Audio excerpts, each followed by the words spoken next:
สบายดีมาเดินไปริมทะเลก็ข่อยเด้อนี่เห็นปะทะเลทะเลเ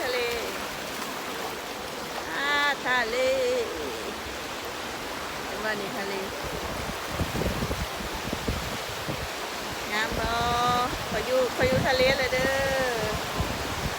ขอยอยู่ทะเลแล้วนี่เห็นปะนี่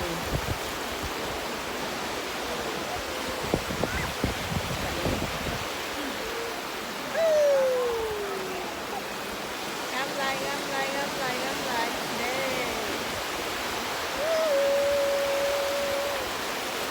เป็นบ่ทะเล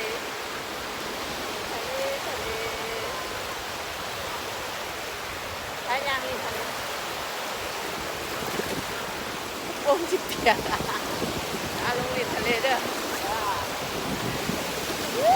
เด้นี่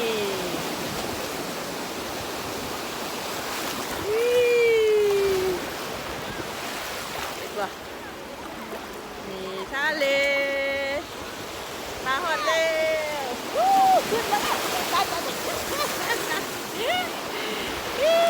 ทะเล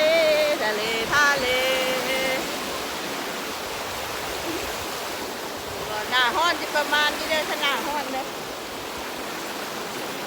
หน้าห้อนที่เป็นประมาณนี้หน้าห้อนขึ้นทะเล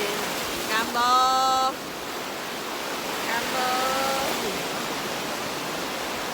เปียกเลยได้นี่เปียกเลยเด้อ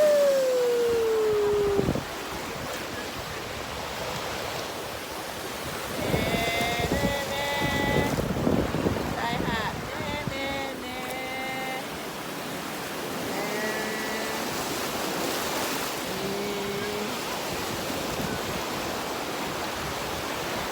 ทะเลเลยแหละ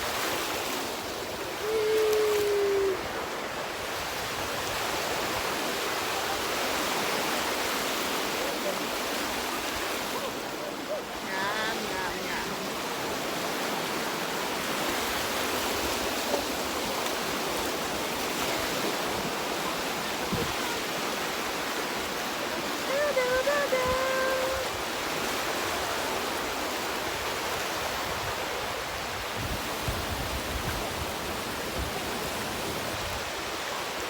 และ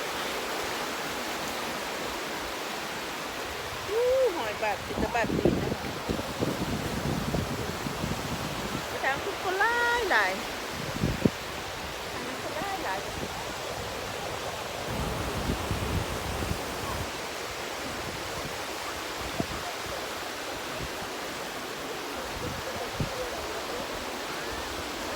ฮ้อนเดือดฮ้อน